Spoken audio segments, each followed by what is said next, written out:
जय Hind observers, my self Satyavan Maurya and I am presenting A numerical lectures. और हम आपके सामने class 12th NCERT example number 1.5 को डिस्कस करने चल रहे हैं।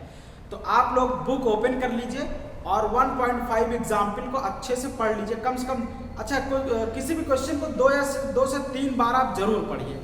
एक बार पढ़ के उसको डिसाइड मत करिए, ठीक है। तो पढ़ने के बाद आप जो है देखिए क्या कहता है। तो चलिए आइए डिस्कस करते हैं। आपके क्वेश्चन में सबसे पहले क्या कह रहा है उसको देख लेते हैं और फिर उसके बाद सोल्यूशन पे आते हैं। तो क्वेश्चन हम लोग क्या कह रहा है उसको समझते हैं। देखिए क्वेश्चन ये कह रहा है कि आपके पास एक स्फीयर है ए, उसको नायलॉन थ्रेड से क्या किया, हैंग किया गया है। और दूसरा स्फीयर है बी और इसको एक जो है प्लास्टिक रॉड या आपका इंसुलेटिंग रॉड से पकड़ा गया है। और ये आपका मेटल है, मेटल ए मेटल बी, और इसके पास कोई चार्ज है सपोज दैट Q1 और इसके पास है कोई चार्ज Q2। Q1 चार्ज और Q2 चार्ज है और ये आपस में 10 सेंटीमीटर पर शुरू में रखे गए हैं। Initially it is held between 10 centimetre to each other. अब क्या होगा, इस A और B को हम लोग एक अनचार्ज स्फीयर से टच कराते हैं। जब इसको टच कराया तो अगला प्रोसेस हमारा क्या होगा, sphere A touched with sphere C and sphere B, sphere B touched with sphere D। अब हम A और B को एक अनचार्ज स्फीयर C और D से क्या करते हैं, टच कराते हैं। मैंने आपको बताया था जब हम किसी भी चार्ज मेटालिक स्फीयर को किसी आइडेंटिकल मेटालिक स्फीयर से किसी आइडेंटिकल बॉडी से टच कराते हैं तो चार्ज आपका जस्ट हाफ सप्लाई हो जाता है, केवल आधा चार्ज ही बचता है। Just half of the charge get remains at sphere B and just half of the charge remains at sphere A। तो पहले स्फीयर A पे कितना था Q1, तो अब कितना बचेगा Q1/2 और इस पे भी Q1/2 आ जाएगा।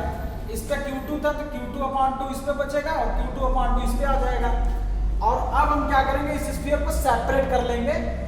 A और B को स्फीयर C और D से अलग करने के बाद आपस में 5 सेंटीमीटर की डिस्टेंस पर रख देंगे। क्लियर? तो चलिए A को अलग किया, A को यहाँ कर दिया, किससे अलग किया, C से, और B को भी अलग करिए D से, तो कहाँ रख दिया, यहाँ पे। और अब कितनी दूर पर रख दिए, 5 सेंटीमीटर की डिस्टेंस पर। तो पहले डिस्टेंस अगर हमारी R थी, तो अब डिस्टेंस कितना हो गई, R/2। Initial distance was 10 centimetre, अब हमारा 5, तो अगर R था तो R/2 हो गया। क्लियर? और अब पहले चार्ज Q2 था, अब चार्ज कितना हो गया, ये देखिए Q2/2।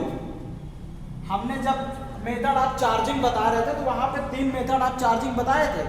यहाँ पे जब भी आपका बॉडी टच हो रहा है तो वो कंडक्शन मेथड है क्योंकि बॉडी टच कर रही है। और यहाँ पे देखिए Q1/2, A पर कितना चार्ज बचा है, ये देखिए Q1/2। तो अब यहाँ पे फोर्स निकालते हैं और उसके बाद यहाँ पे फोर्स निकाल के चेक करते हैं। कूलॉम्स लॉ अप्लाई करिए,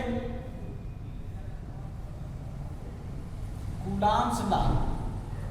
तो F यहाँ पे क्या हो गया, F इनिशियल इक्वल टू हो जाएगा 1/4πε0 Q1 × Q2/r²।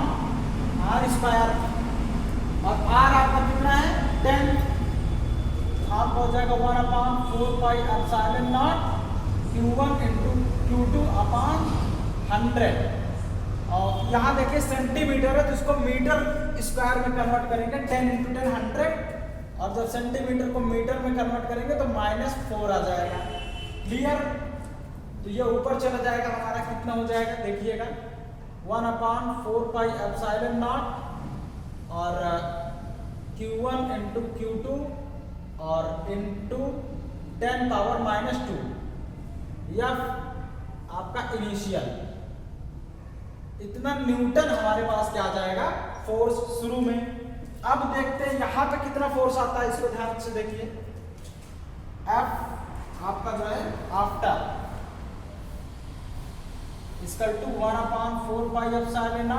अब चार्ज कितना है, Q1/2 और Q2/2। यहाँ पुट करिए Q1/2 × Q2 अपॉन 2 अपॉन ये वैल्यू पुट करिए आर स्क्वायर, आर अपॉन 2 का स्क्वायर, तो वैल्यूज रखिए 1 upon 4 pi epsilon naught Q1 into Q2 upon 2 two जब 4 अपॉन आर स्क्वायर अपॉन 4, 4 से 4 cancel, F after equal to 1 upon 4 pi epsilon naught Q1 into Q2 upon R square. अब values put कर दिया जाए, are की value अब यहाँ पे कितनी है 10, तब भी उतना ही आएगा 1 upon 4 pi epsilon naught Q1 into Q2 और 100 इंटू 10 पावर -4, और ये आपका आ जाएगा F after equal to 1 upon 4 pi epsilon naught Q1 into Q2 अब हाँ और इंटू 10 पावर आपका जो है ये हो जाएगा हाँ 10 पावर 2, 10 पावर यहाँ 2 होगा क्योंकि ये आपका ऊपर जाएगा ना तो -2 + 2 में हो जाएगा, ध्यान से देखिएगा, तो 10 पावर 2। ओके, एक चीज हम लोग नोटिस कर रहे हैं यहाँ देखिएगा, देखिए ये आपका डिनोमिनेटर में है -4 और ये आपका 10 पावर 2 हो जाएगा, तो यहाँ 10 पावर -2 नीचे आएगा, लेकिन जब ऊपर चला जाएगा तो प्लस हो जाएगा। ओके, इस वजह से ये आपका फोर्स आया और ये भी हमारा उतना ही फोर्स आया जितना ये है। इसका मतलब आपका जो फोर्स ऑफ रिपल्सन ऑन ए है वो बिल्कुल सेम होगा, जितना पहले रिपेल कर रहा था उतना अब भी रिपेल करेगा। इसका मतलब आपके पास जो चार्ज था पहले 10 सेंटीमीटर पर रखने पर जितना फोर्स एक्सपीरियंस कर रहा था, इसको टच कराने के बाद सी और डी से बाद में मैंने 5 सेंटीमीटर पर रख दिया और नजदीक ला दिया तो भी उतना ही फोर्स लग रहा है। तो force of repulsion will be same, there will be no change in the force of repulsion on the spherical charged body A. Okay, तो ये हमारा डिस्कशन था और ये हमारा क्वेश्चन था।